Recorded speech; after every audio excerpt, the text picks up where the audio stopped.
For me, the thing that I love the most is being able to coach anyone in business so that their daily and monthly and quarterly and annual work is far easier to them. Welcome to Island Influencers, where we share stories of successful business owners, experienced professionals, entrepreneurs and community leaders based or with influence in the Isle of Man. This podcast is brought to you by Thornton Chartered Financial Planners, because great financial planning has the power to change your life. Now here's your host, Sharon Sutton. Welcome to episode 107 of Island Influencers, chatting with Fiona Fitzpatrick, an esteemed international business development consultant, coach, facilitator and speaker is my absolute privilege. With a wealth of experience, Fiona specialises in empowering food companies to achieve growth through strategic brand optimisation, people development and innovative thinking. In this episode, Fiona shares her life story, beginning with her childhood in Dublin, where she reflects on the profound impact of her early Montessori education and the guidance of mentors who shaped her path. Delving into the transformative power of love, Fiona recounts how it brought her to the Isle of Man alongside her partner Juan. She candidly discusses her career trajectory, from her roles at Nestle and Premier Foods to her dynamic experience at GU, where she played a pivotal role in business growth despite the challenges. Throughout our conversation, Fiona opens up about the highs and lows of her career, including her courageous battle with breast cancer and the resilience she discovered in the face of adversity. We also explore the unique challenges and opportunities on the Isle of Man. Fiona looks ahead with optimism, eager to apply her extensive international expertise to foster growth and innovation locally. I hope you find episode 107 as enriching and inspiring as I did. Island Influencers is a fortnightly podcast. Ensure you catch the next episode by clicking the follow button on your podcast platform. Please subscribe and leave a rating and review on Apple Podcasts or wherever you get your podcasts to help others find the show. Well, welcome to Fiona Fitzpatrick. Thank you very much for coming along to the Island Influencer Studio. You are a very accomplished podcaster yourself, so I'm honoured. And actually putting you in the guest seat for, it's quite strange, isn't it? Well, it's very strange for me, Sharon, it has to be said. Thank you so much for inviting me to come today, and it's lovely to see you. Oh, my pleasure. I am not used to this at all, being on this side of the table, so it's a little bit nerve-wracking. I've only ever done it once before. Nerve-wracking? No, completely. No. Completely, it is. Wow. So, because you never know quite what you're going to say, particularly if you're me, you never know quite what you're going to say. Well, So. I would say that's normal for most people, actually. Yeah. But yeah. So we got our coffees. We've got our coffees. Ginger tea. And so let's talk about you and why are you in the Isle of Man? How have you come to the Isle of Man? So before you go into that, just give me your story of Sure. where you grew up and all the points to this point today. Okay. I grew up in Dublin. I was born in 1976. I don't remember much of the 70s, but I do remember that life was very tough in Ireland in the 70s and 80s, even though my family was my mum and dad, my younger brother, who is one of my very best friends who I work very closely with in business today. Even though we had, a big house with drafty windows, there wasn't money for things like fruit, or fruit was very expensive. I can remember Mum hiding the fruit bowl from the babysitters because as soon as there was fruit in the house, everyone would descend upon it because we hadn't seen much of it. I think it was time of the increase in petrol prices, and there was 4,000% on mortgage interest and people's mortgage going to thousands of pounds a month from hundreds. So life was tough. Mum, growing up, we didn't visit many people because there wasn't money for petrol, and we were fine. Where were you? We were in the suburbs of Dublin, but not somewhere on a bus route or not somewhere really near a cafe or a village. So it was just, I think loads of people lived like that, whether they were here on the Isle of Man. I've spoken to lots of people in my generation in their late 40s, whether it was here on the Isle of Man or in Ireland. Life was really very different. And for kids' clothes, for example, there was only, Dunnes stores, that was it. Or maybe one posh boutique that you couldn't afford to go to. So when I'm bringing my kids up here today, I'm always trying to tell them life used to be very different. And I think that's really what I would remember about my very early years. I went to school in Dublin. I went to a Montessori school until I was 9, and that was very unusual. Yeah. There was only 28 in 2 classes. So what's Montessori school like? Montessori school, pure Montessori, you would go in the morning and there were no fixed class times whatsoever. So you did what you wanted to do. There was lots of cupboards full of lots of either maths props or maps or, learning to tie shoelaces, all that kind of thing, or art. And you did exactly what you wanted to do. And that could work really in your favour if you were a kid who was also able to sit down and do some sums. But if you were someone like me who walked around the classroom, apparently, I got told later years, walked around the classroom looking over everyone's shoulder, seeing what they were doing, and didn't do any work myself until I was 9. There were lots of hits and misses in my education because of that. But it was a wonderful school and really reminds me actually of the Bun School here, which follows incredibly, it follows the guidelines and hits all the learning objectives, but it's an incredibly creative learning experience. My 2 youngest kids are there. I've got 3 children, my 7-year-old and my 4-year-old in the Bun School, and we absolutely love it. So small school, incredibly creative in terms of how they approach learning and... bilingual, right? Bilingual, yeah, bilingual. So everything, well, not even bilingual. It's all through Manx, except in the playground or whatever when, you're encouraged to speak Manx, but they can't really enforce it. Gosh. Yeah. So very similar to that. Yeah, I'm just going to have a little sip of my coffee if that's okay, everyone. Of course, yeah. Yeah, we've got these headsets on. Yeah, and you have to... They're very fancy, much more fancy than my podcast. Really? Oh my God. My goodness. Much more fancy than my podcast. Yeah, you've the global reach, my goodness. Is it the top 1.5% of all podcasts in the globally? Well, that's interesting. And for anyone who's listening, my podcast is called Brand Growth Heroes. If you want to go and click the little bell on iTunes podcasts, that would be great, or Spotify. I think that top 1.5% of all podcasts globally just means that there is a very, very long tail of not so great podcasts. I don't think it really says anything about my podcast, to be fair.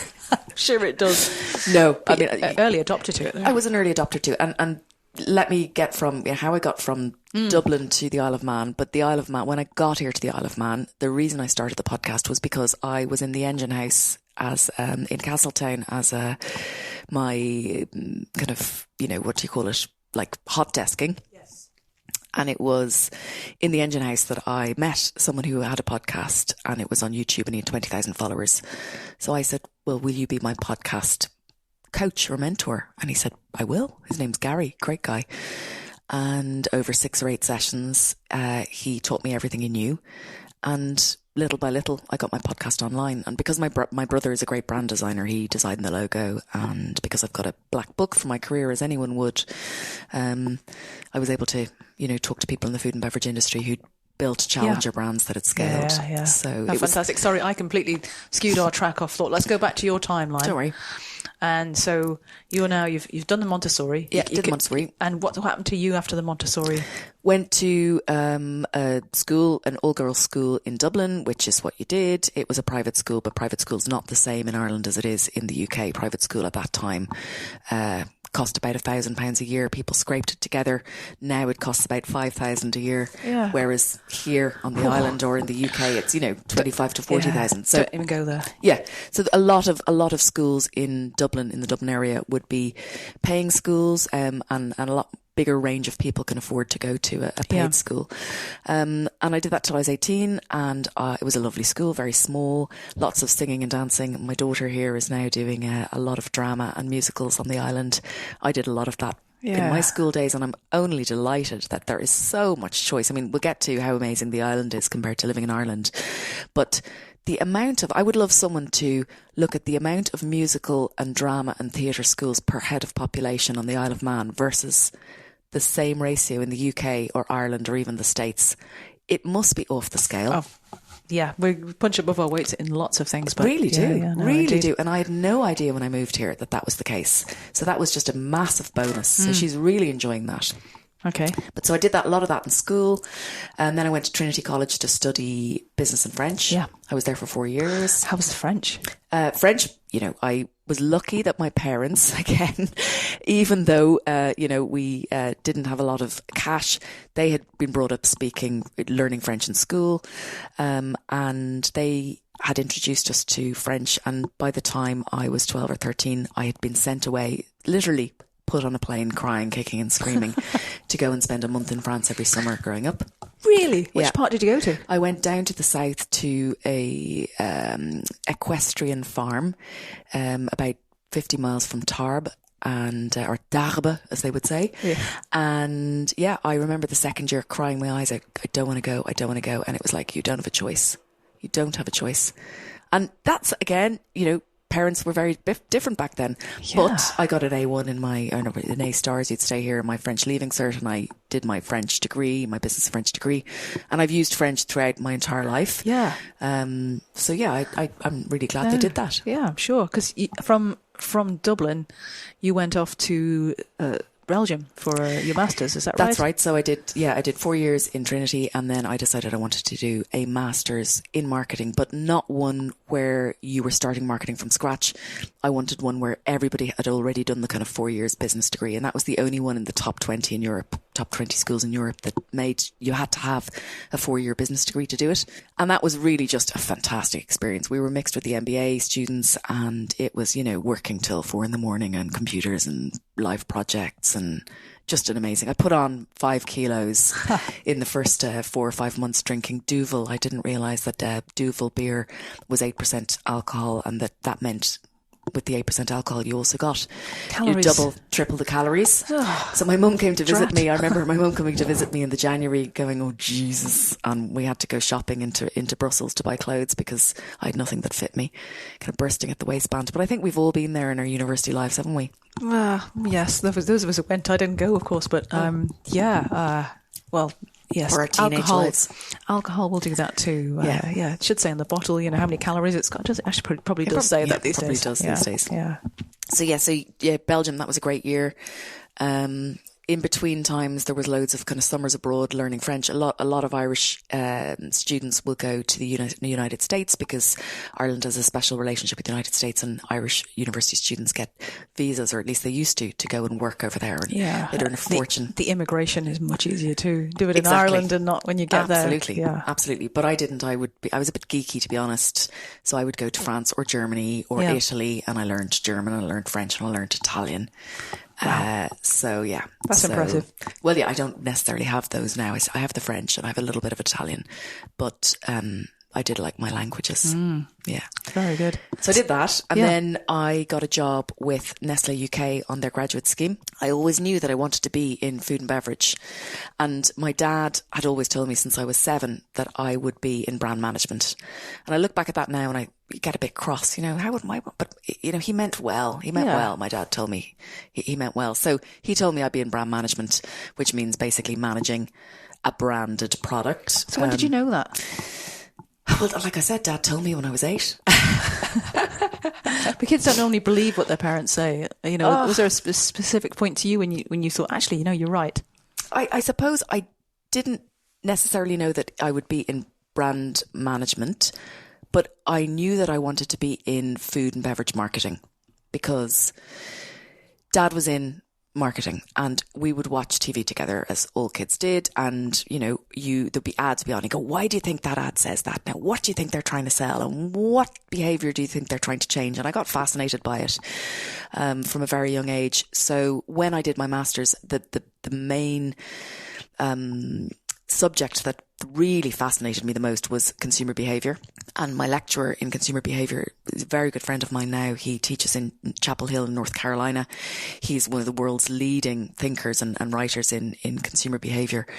His name is Jan Benedict Steenkamp, and he just, he was such an incredible force of nature when it came to how he presented how brands grew. Yeah. So that kind of kicked it off for me. So I applied to Nestle, I applied to Unilever, and I got offered a place on both of the graduate schemes. Fantastic. I went to London to visit both of them. I chose Nestle, and then I was there basically for about 7 or 8 years in London.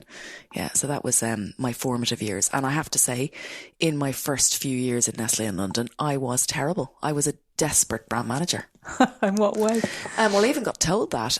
So to be a good brand manager and to work in a big corporate firm as a graduate, you have to be really good not only at ideas and people and managing upwards and influencing people, which I was always very good at, and seeing the big picture and being able to get small ideas from that link to the big picture.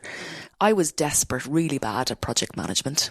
In fact, I wasn't even aware that there was a thing called project management. It was a complete blind spot for me.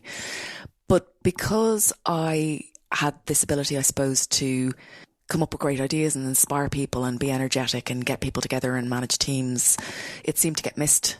And it wasn't until the food division got sold to Premier Foods and I left Nestle, got sold, kind of two-paid, as they say, went to Premier Foods for a year. I went with this wonderful boss of mine, a lady called Karen, who when we got to Premier Foods after about 6 or 8 weeks, she sat me down and she said, look, you know, you've been made senior brand manager now. And she said, I'm going to tell you something, but you're not even a good assistant brand manager. And I can remember it was like being hit in the face with a wet fish, you know, but she was right. And she then proceeded to coach me for the entire year on all of the things that I had missed along the way.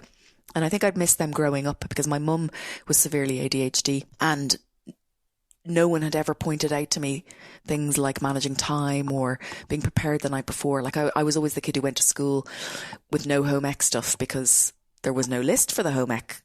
No one ever asked for it. I never knew to ask for it. It was just, these things just passed me by totally. And Dad wasn't around. He was always working. So, or PE gear or new uniform, or I just had sailed through life without any of this. But she did get you clothes that fit in Belgium. But only because, you know, she'd come over and saw that I couldn't close my trousers. Bless her. So Karen anyway, ship-shaped me up. And she was amazing. I actually sent her some flowers about 4 or 5 years ago to say thank you because she really changed my career trajectory utterly. So I'm probably talking too much now, aren't I? You need to ask questions. No, I think, you know, that it's all leading up to the point where, you know, you've gone from Nestle, you've gone to these Premier Foods. There's goo in there. Yeah. So I went back to Nestle because I couldn't handle Premier Foods culture and ethics at that time. And that, you know, they're one of the UK's leading food companies nowadays. But at that time, I had been brought up professionally in Nestle where, believe it or not, for anyone listening, Nestle was an incredibly ethically driven company with values about how you do business. I don't know if that's the case in Africa with the milk and all the rest of it, but certainly in the UK, it was all about doing things in the right way and being good to the people in the business and being good to the consumers, etc., etc. And I didn't feel that same ethos in Premier Foods at the time. And I'm sure that's changed. So I went back to Nestle.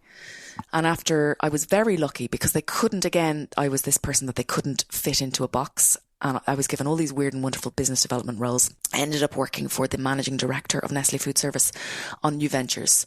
And this was about, Nestle Food Service, it's all about selling coffee. At the time, it was in decline because you had all these other great coffee brands. Starbucks was on the incline, growing hugely. And they said, how do we drive growth? So I started doing all this research and all of these deals with a company in France who made pasta in this fabulous little steam pot for trains. And we got them into GNER in the UK. And my brother did all the design. And this was all within Nestle. And usually that wasn't allowed. So he worked in Nestle at the same time? No, he was in Dublin. Oh, right. So he just did a bit. I was getting this signed off. It was all like secret squirrel, stuff. Yeah. We got some rights of first refusal with vending businesses that were doing hot meal vending solutions for key workers in hospitals, stuff that was really up and coming, or direct to consumer meal kits. And then when the chairman of Nestle UK found out that Food Service, which is the poor cousin of Nestle, was doing all this cool stuff, they were like, well, we want to be doing all this. So I got seconded to the chairman. Right. We started doing it at board level. Awesome. So I was 28 at this point and I was working for the chairman of Nestle UK, and I kind of felt to myself, well, this is great. I still haven't been a very good brand manager, but I've managed to wangle this. Yeah. And we presented, after about 2 years work, we presented to Veve in Switzerland saying, Nestle UK, in order to drive growth in the future, needs to play in 2 areas. One was cross-category, super indulgent premium goods, such as biscuits and ice creams and drinks that are all tied together by one brand, and that brand should be Goo. And we should also play in positive health across our cereals and our cereal bars and all of that. And that brand should be innocent, and we should acquire those two brands. So you did? We didn't. Nestle said, no, we're Nestle. We totally agree that those are the right areas to play in, but we'll do it with our own brands. And I was so heartbroken and dejected. And I thought to myself, if I've got to this point in my career of 28 and I'm presenting this work to Veve in Switzerland, and they still think that by slapping Nestle across the front of the pack that they're going to be able to continue sustaining growth that they've sustained for the last 200 years, then they don't get it, they never will. So I rang GU and I said, I'm looking for a job. And within 3 months, I had 3 months notice, I was going over to GU to head up GU France, which I did. So I was 29 when I got on a train, Eurostar, to Paris with bags of goo, frozen goo on my back, and stayed in hotels for weeks on end until we got a flat over there, a corporate flat over there. Fantastic. So, I mean, of all, for the listeners who don't know about goo, tell them what's goo. So Goo Chocolate Puds was really one of the first challenger brands in food and beverage in the UK after, say, Innocent. So we're going back to 2003. Yeah, oh yeah. I joined. I remember them. They had them in ShopRite, I think. They did. They were amazing. Well. Yeah. So they're black packaging with these really sexy photography, very glossy photography, in glass ramekins. And before then, no glass had been allowed into the chill chain. So no one had ever done desserts in glass, and no one had ever done restaurant quality desserts in supermarkets. And the insight behind it was, if you want to go home and cook dinner and then have a nice dessert, but not have to bake it yourself or go into Fortnum & Mason to get it, because there weren't patisseries in those days, then there was nothing. It was just, as I call them, crack and snap pots of Cadbury's mousse. Or fruit. Or baking something. Yeah. So Goo was filling that gap. And yeah, so it was already about £3 million business in the UK when I joined, and then it very quickly grew to be a £15 million business. And I went over to Paris. It's amazing. Yeah, did all the negotiations and launched the business into France and ran it for 3 years and got it to national level. Yeah. And then left to have a baby. Yeah. It's the first chapter of your story, family-wise. Yeah, exactly. Yeah. So that was really, and during that time I lived in Paris and also in the Alps, on the weekends, either in London or in the Alps. Nice. Yeah, and it all sounds very fancy, but to be honest, it was incredibly hard work. I was, 29, 30, 31, 32-year-old girl who had never been a managing director of a company before, had never negotiated with, any buyers, to be honest, because I hadn't been in sales before that point. I'd been in marketing and in category and in brand. Yeah. Had to negotiate with Carrefour, Auchan, Monoprix, all of the French retailers. Experience was amazing. Had a team of 15 by the end of it. And then, but it was incredibly stressful. And I can't, people ask me now, it has to be said actually as well for anyone listening, I've just come out of 14 months of chemotherapy, radiotherapy, mastectomy, from breast cancer. And when I think back to what caused that, and obviously you never know, but I think the amount of stress that I put myself under in my career and in my life in general has certainly not helped. And I can't prove that, but it can't have helped. Can't have helped, not the cortisol coursing through your veins or what we know about. Exactly. Hormones now, yeah. So those 3 years were, incredibly cortisol filled, because when you're out of your depth slightly and you're keeping everything on track, you are running on empty. You know? Sure. So having a baby was a bit of a break, or did that just pile on the pressure a bit? It was a bit of a break, because, for the first, I had a year's maternity leave under UK law, and it was full pay under the law of Goose. That was great. So I just decamped down to my then partner in the Alps. It was a break until I found out that, unfortunately, let's just say that things weren't all that they seemed. And that would make a great story in a magazine, those, Sure. I found out blah, blah, blah stories. Oh, okay. Well, let's not go there. Let's not go there. Not today. Not today. But I had to take my wonderful, who's now 14-year-old, under my arm and go back to my parents in Dublin. And I'd all intention of going back to Paris to run Goo after after my maternity leave was up, but Goo got sold to Noble Foods, which was an egg producer, and luckily a lot of people were able to take eggs at packages, and I was able to do that. But I went back to Dublin, and I'd never expected to live in Dublin again. And I was back as a single mother, which was not the done thing in... Oh, no, I can't even imagine. In Ireland. Even then, 2009, it wasn't the done thing. Certainly for my parents' generation, my dad found that very, very difficult. And I had to start again. So I didn't know what I was going to do at all. I really did not know what I was going to do. And then I suppose I started the second half of my career, which has led me where I am today. Just very briefly, I started consulting and working, say, 2 days a week for big Irish companies and the Irish Food Board, helping them either launch products in France or develop programs to help Irish producers to get better at what they do. And I've been doing that for about 14 years now. That's a really quick story, but it sounds tremendous. I mean, congratulations for doing that. So how did you meet your husband? My husband now. So we say husband and wife. We're not actually married, but even though he hasn't asked me to marry him. Poor father. His name is Juan, and he is Manx from Port St. Mary. Well, I don't know if he'll mind me saying this online, but I would highly recommend this. Both of us separately had not met the right person, and both of us separately had decided to invest some real time and energy in it by paying for kind of a executive search of future partners. Really? Matchmakers, yeah. Oh my goodness. A matchmaker in Ireland. Now, I have seen the movie Hitch. Just that's all I know about. I haven't seen it. Just given that we're on that moment, let me just have a shout out to the island has its own matchmaker now. A wonderful entrepreneur on the island who is a mum at the school in the Bunskull, who is also a single mum who has set up the most amazing business. And she is called... She's going to be inundated now, the poor love. Well, yeah, but, I mean, she does great marketing. She does amazing marketing. Yeah. I'll look that up in a minute. Sounds like a decent prospect for another podcast. She's brilliant. She's called Queen of Hearts. Right. And she's got a super matchmaking business on the island. But myself and Juan met in Dublin. He was working in Dublin. And we got together, and we kind of knew, I think, pretty much straight away. I didn't know where the Isle of Man was, really. You lived in Dublin?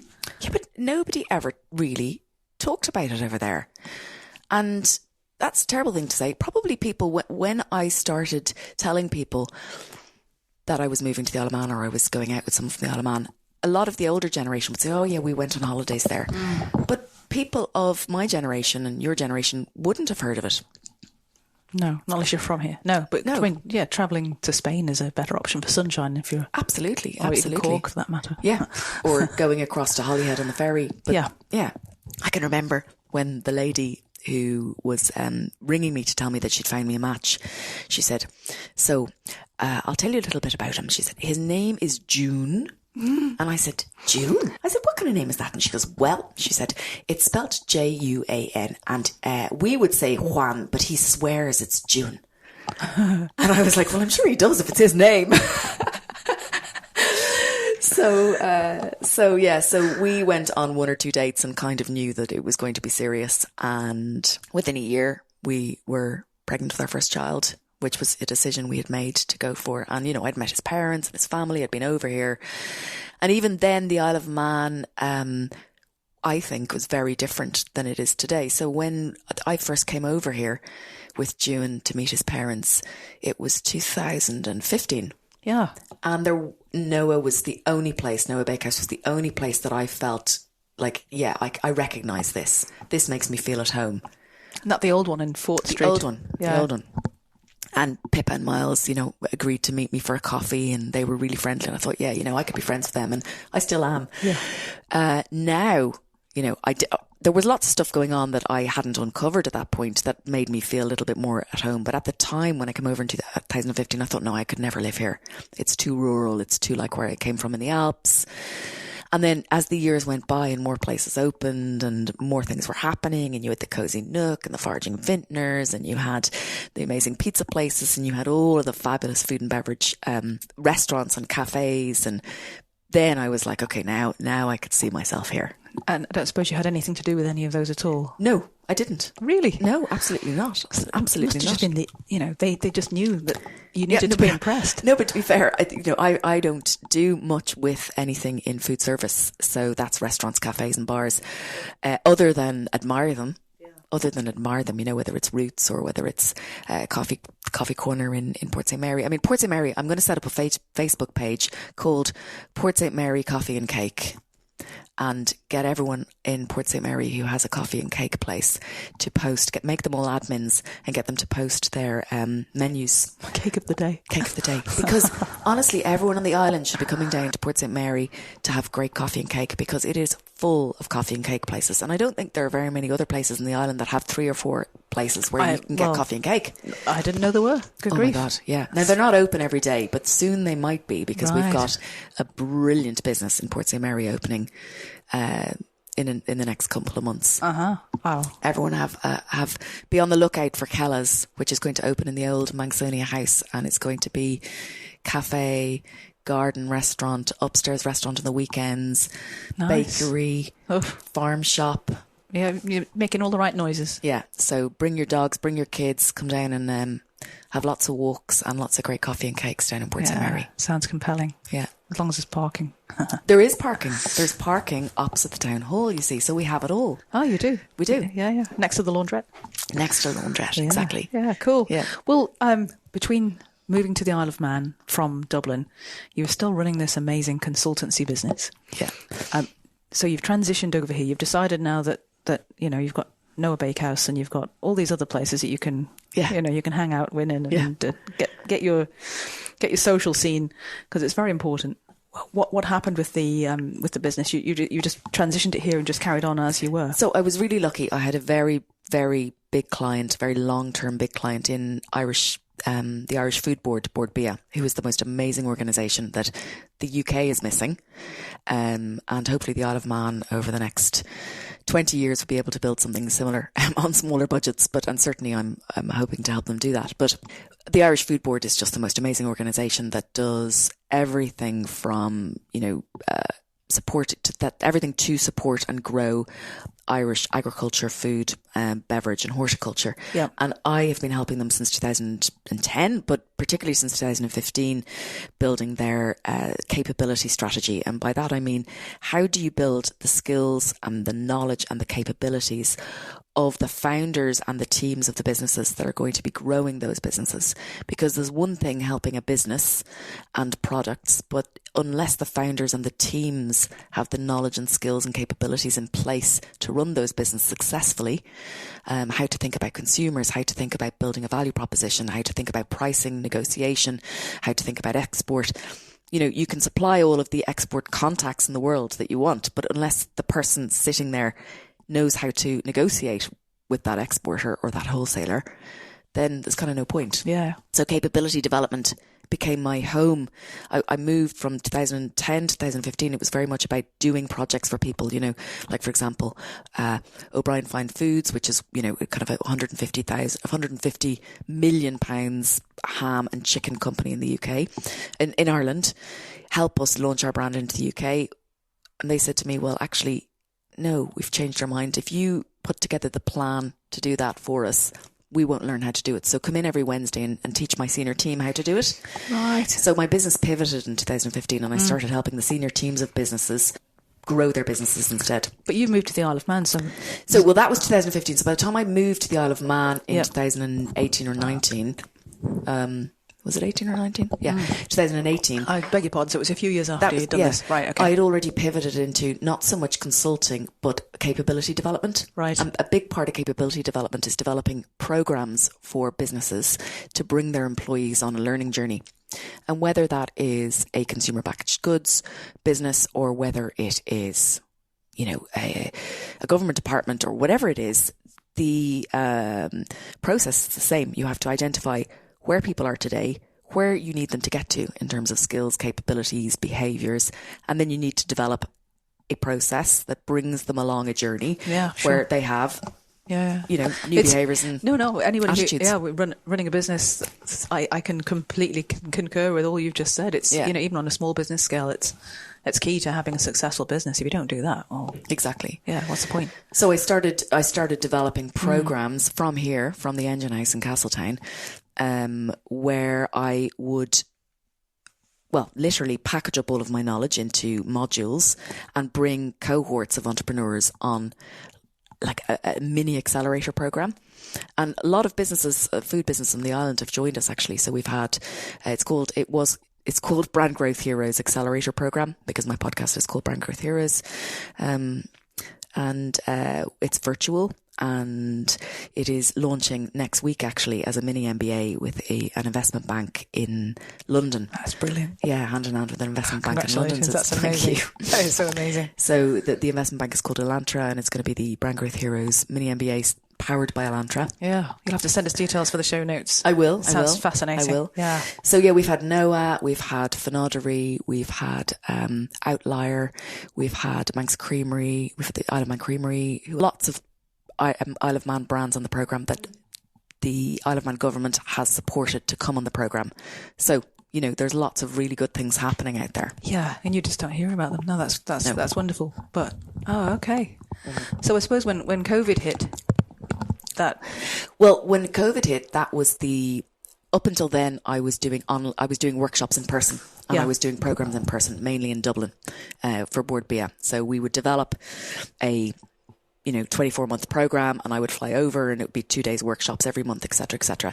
When COVID happened, I was forced to turn that into my own online program. And I sat in a room for 3 months writing and recording videos.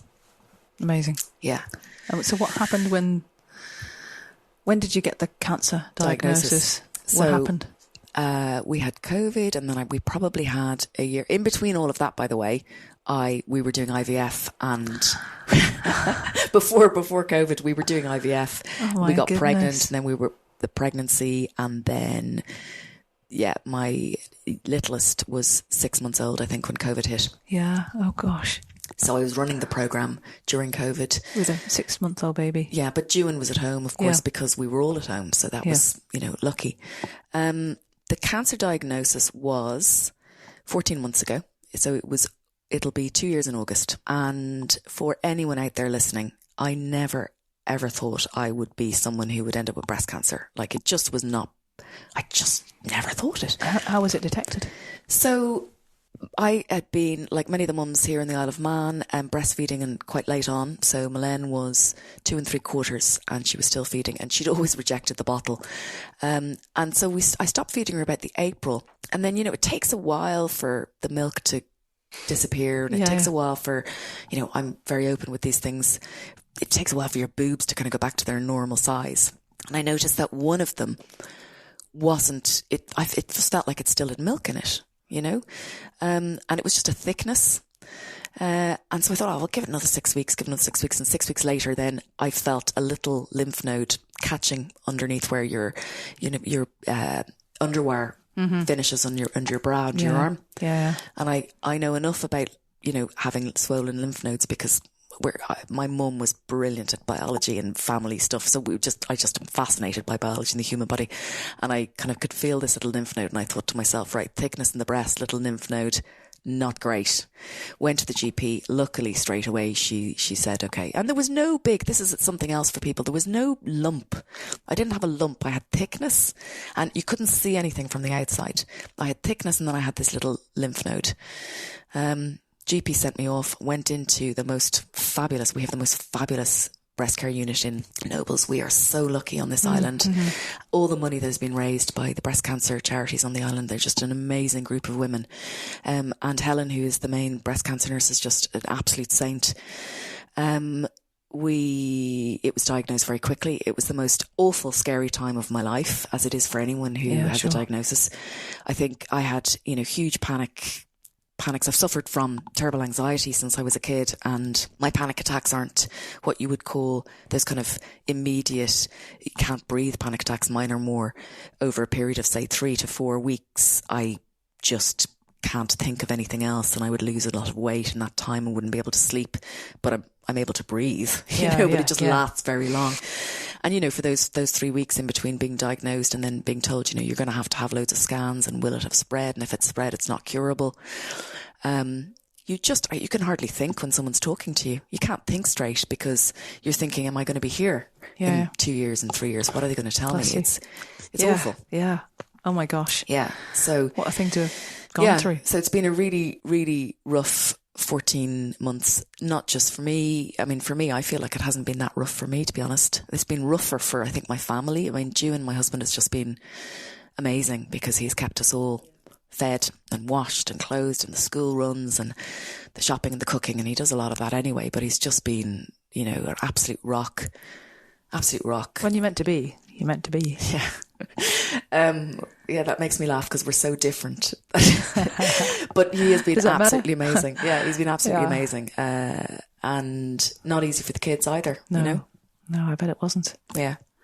Gosh. And all the people that have been brilliant on that journey, we do complain a lot on the Isle of Man about Nobles, but I cannot speak highly enough about my experience in Nobles, the breast care nurses, and there was the most amazing surgeon who unfortunately seems to have gone back to the UK now, but I got the most amazing boob job, mastectomy, and one side, so I'm totally lopsided, but I couldn't care less, to be honest. I'm alive.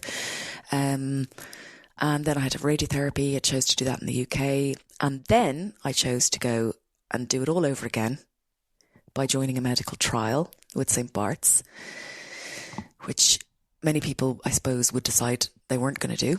I was low risk, but I met the guy who I reached out and found the man who wrote the protocol for the type of breast cancer that I have or had. And he said, well, if you want to do more and really make sure that it never comes back, you can join this trial. And I kind of went, well, I can't really say no to that. Why with 3 would you kids. not?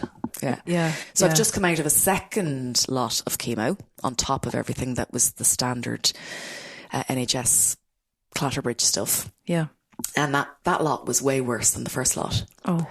I remember meeting in the airport one time, and you were on your way, very cheerful, but it must have been awful what you had not nice to face ahead of you. But again, you've been very brave and stoic throughout the whole thing. It just, people say that, and I think if you're in the position,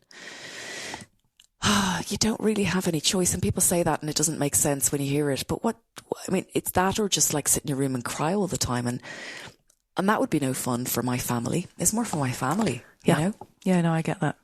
Well done you. Well done them, I think. And I think well done the chemotherapy nurses in Nobles, this amazing chemotherapy ward, day ward. And they are just so nice, so incredibly knowledgeable, so wonderful.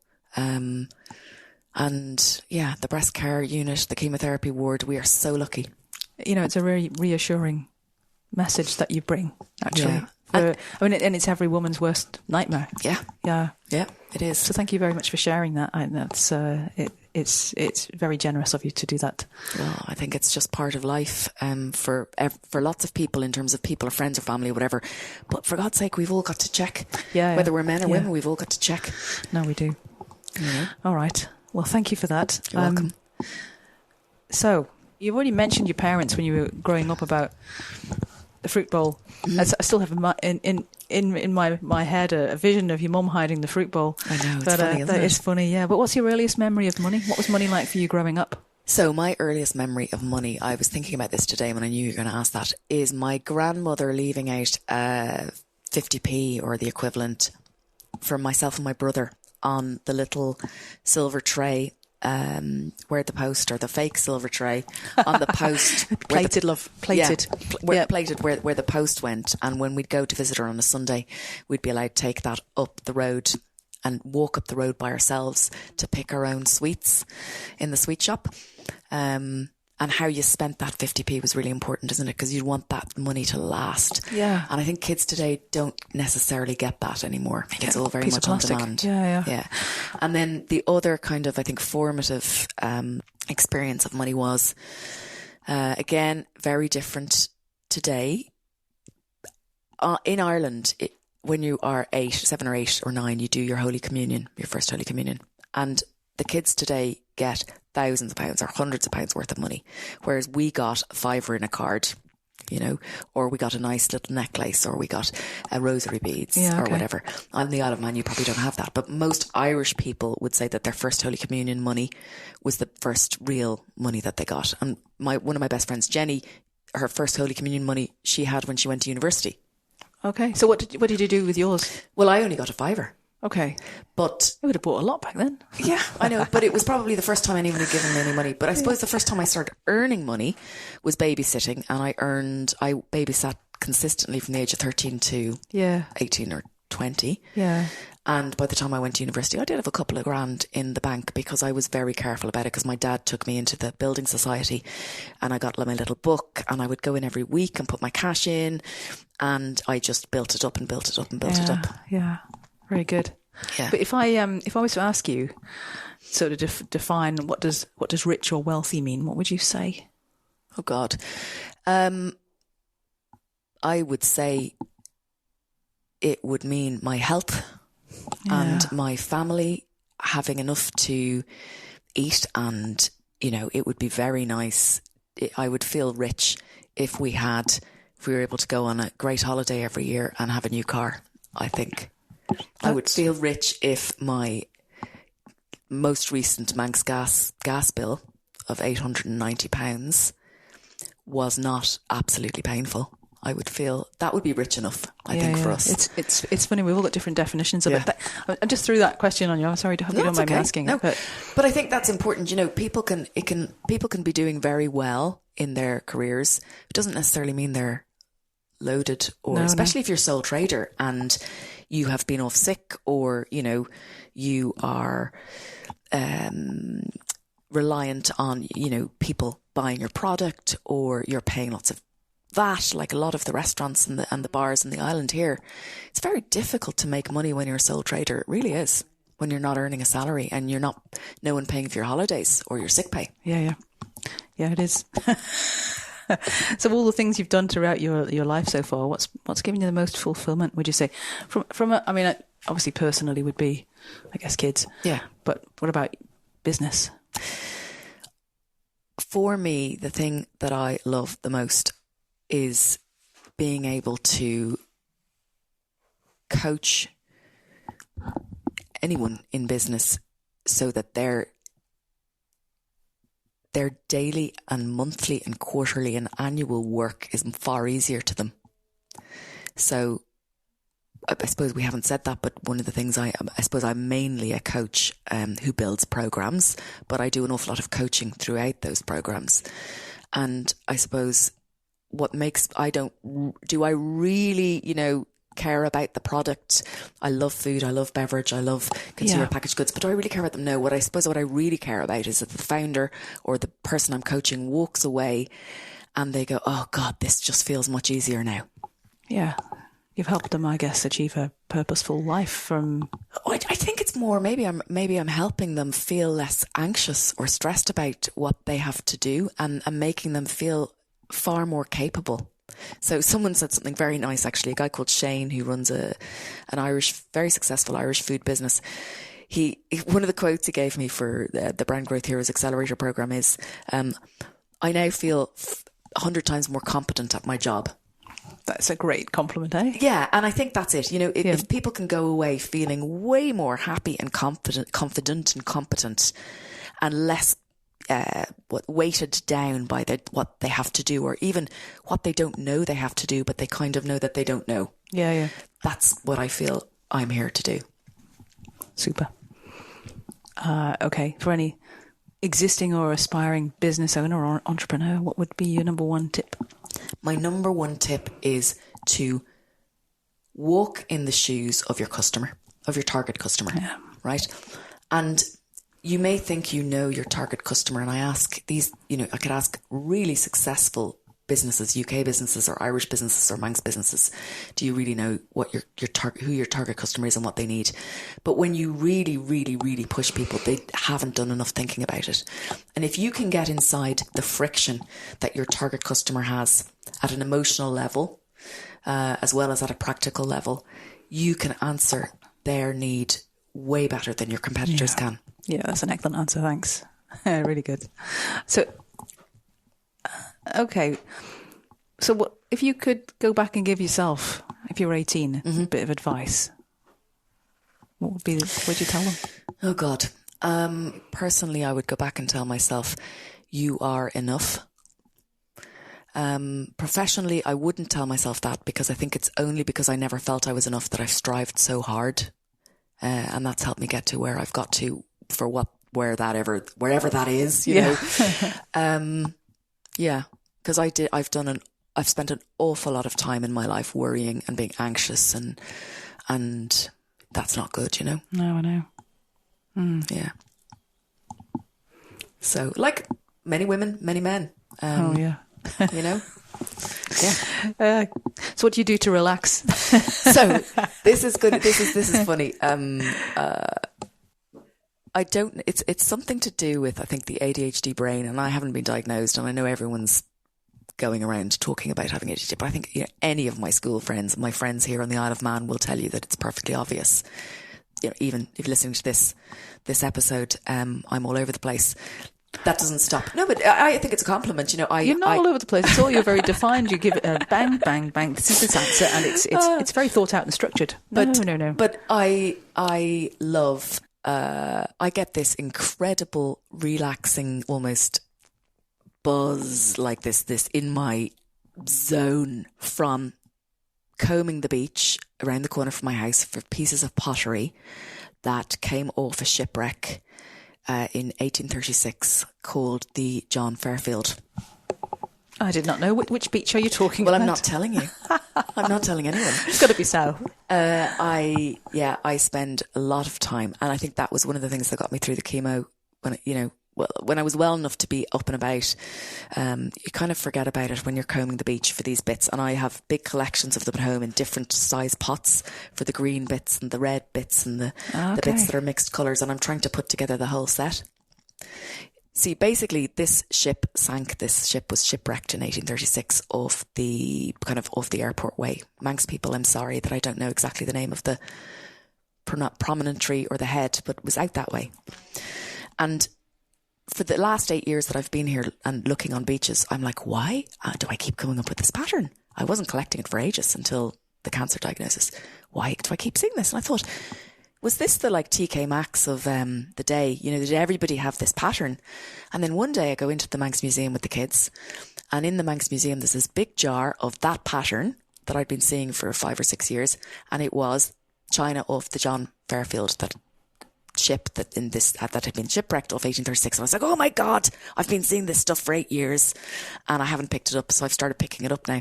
But what really shocks me is, you think about all the tides every day, every month, every year for that many years, and I was still, this morning I found 5 pieces. That's incredible, isn't it? Just, and it's so restful as well. I know what you mean, being on the beach and you're just hearing the lap of the waves, and well, other than the days and it's crashing and making a real racket. But yeah, if anyone out there listening to this has any pieces of pottery that have green or red and look like they might be from, if they keep coming across the same bits, I would love to buy your collection. Or share it, or see it. Yeah, maybe you could put a Facebook marketplace, something like that. Yeah, I should do. I should do. Okay. So, what are the best things about living on the Isle of Man? I've got so many. Yeah, I know you have. Well, you said before about the hospital. I mean, that's so the hospital, a lovely story. The schools. This is, for anyone who's ever lived in a city, you might recognise this. But in Dublin, so I'm going to give you an example of our day in Dublin before we moved here. So when I was living in Dublin, my daughter went to a school which was 1.5 kilometres from the house, and there was no bus that arrived there on time, and she was too little to get the bus. You'd get into the car at 5 to 8. You would crawl in traffic and traffic lights every 100 metres until you arrived there at 25 past 8. Okay, and then you would drive back, and I would get back to the door at 5 to 9. So 1 hour round trip to go 1.5 kilometres up the road and 1.5 kilometres back down the road. Oh my no God. other way of getting there. When I go back to Dublin next week, I will be stuck in traffic consistently. It is just back to back tail ends from one traffic light to the next. The end. When I was growing up, it was a bit like that, in the mornings going to school and in the evenings coming back from school. But the rest of the day, it was clear. Now it's like that the entire day. Right? So that is the first thing. Okay. So we won't moan about Quarterbridge anymore. No. I mean, honestly, like it's a dream driving here. The fact that I can go down to any of the villages here, the village here that I live in, and say hello to people and know their names and they know you, and, you know, you can... It's like a village, and there's still the fact that you can ask questions on what used to be called Manx Mamas, but now is called Families of Man, and get answers. It's just a wonderful, wonderful place to live. I just love it. The fact that you can go out and, you know, you're not too far from a beach or the sea for walks.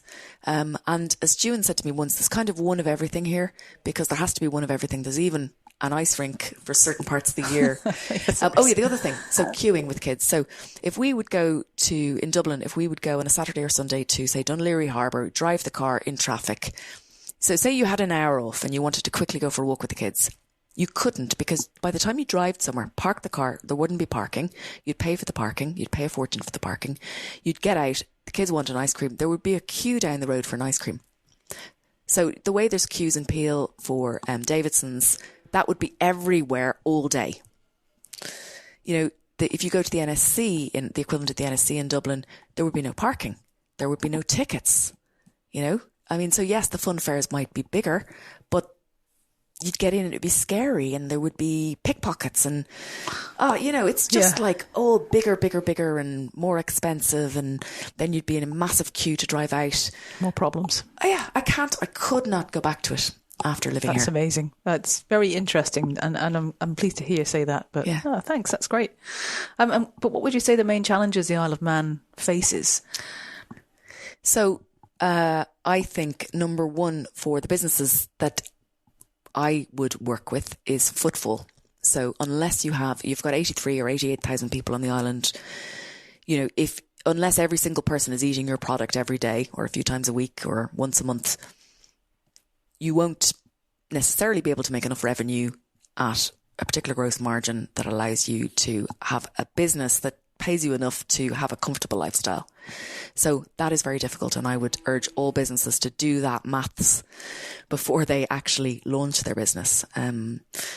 The second thing I would say is, what really strikes me here is that a lot of people will complain online, either, you know, with hidden profiles or quite openly, about politicians and the government. Mostly hidden, anonymous. I know. But that used to really annoy me, but now I kind of understand why. But as much as everyone will complain, nobody ever gets held to account. And I find that really strange. I find it really strange that very odd things and very wrong things in terms of how people are treated, inquiries are held, things that aren't done, things that are done, how no one is really held to account. I find that really, really strange. It is, isn't it? It's really odd. But what would you do about it? Well, I think there's fundamentally, and I don't understand politics all that well, or certainly how, you know, the government works here. There must be something structurally wrong with how it is all set up, because if, for example, like the way in Ireland or England, you've got parties in government aid, you know, people towing the line or controls, or your party has got to be okay with things, or the other party has got to, you know, whereas here it's just individuals. I know, nobody knows who stands for what. Yeah. So I think that's probably an issue, but then that's probably very naive of me. I don't understand how it all works. Well, no, that's all. I mean, there are parties here, but they don't seem to, you know, garner much support, which is interesting. You don't have parties winning. No, you don't. Yeah, you don't. So I think that's an issue. I think traditionally, this might be changing also with the government, but traditionally various departments work in silos. And I've been saying for years to, you know, DEFA and DFE on food, certainly to work more closely together. Nothing to do with me. They've decided to do that now for various things. It's nothing to do with me, but it's great. Mm-hmm. It's a good start. It's a great start. Yeah. But I think the biggest issue here is that nobody seems to be held to account. And I think you've got lots of people, because it's a small pool, you've got a pool of people who don't necessarily have a huge amount of experience out in the world, in major cities, in major corporations with, you know, tons of experience of managing massive organisations, they don't have that experience, and they're running a massive organisation, which is this country. And I'm not necessarily sure that they're doing as good a job as people who have more experience. I don't think having experience in politics is necessarily the prerequisite for a job like running a country. I think experience in running a big organisation is probably better skill set. Yeah, well, maybe we should look for that. Maybe we should. Okay, well, just a few fun questions to finish off, so we can finish on a light note. Any books you've read, podcasts, or anything that's a good source of inspiration that you'd like to recommend to our audience?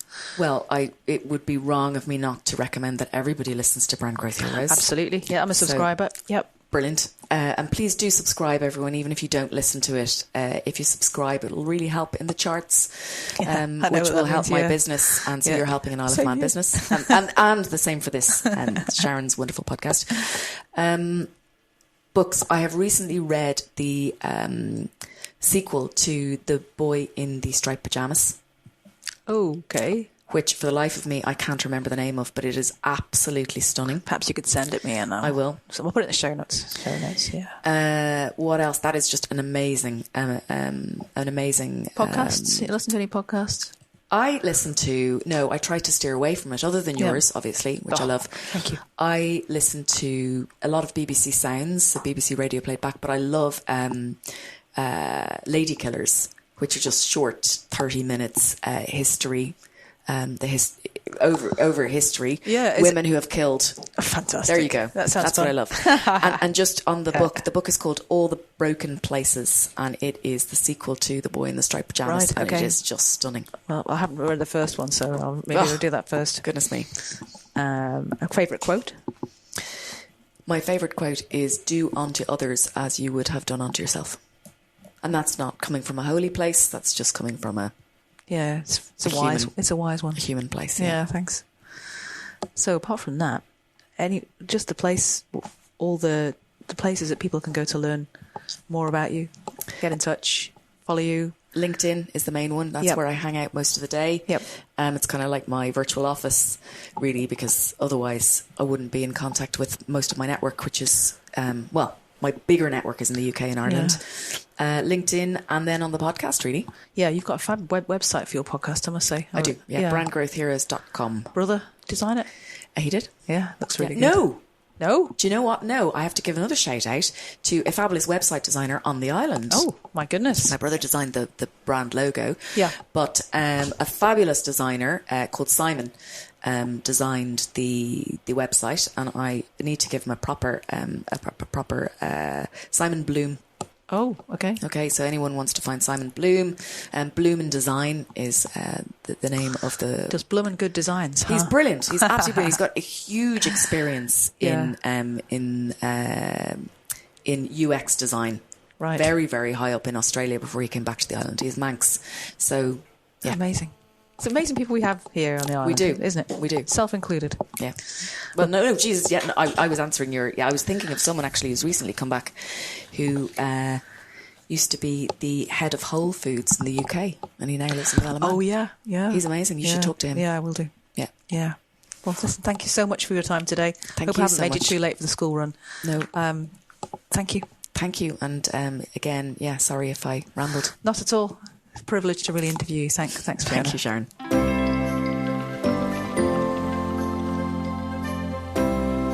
Thanks for listening this far. I hope you found this episode to be valuable. If so, I'd like to ask you for a small favour. Would you please go to Apple Podcasts and leave a 5-star review, because that's one of the best ways for others to find the series, and please send a link to the podcast to 3 friends or colleagues who know they'll find it helpful. That way, we can spread the word about how great a place the Isle of Man is to live and work, and help spread some positivity. Thanks again for tuning in and being part of our great community. I'll see you next time. Island Influencers is a fortnightly podcast. Make sure you don't miss the next episode by clicking the follow button on your podcast platform. A big thanks to the producer Catherine Watts from Social Cues and editor Martin Bamford at Bear Content, and thank you for listening.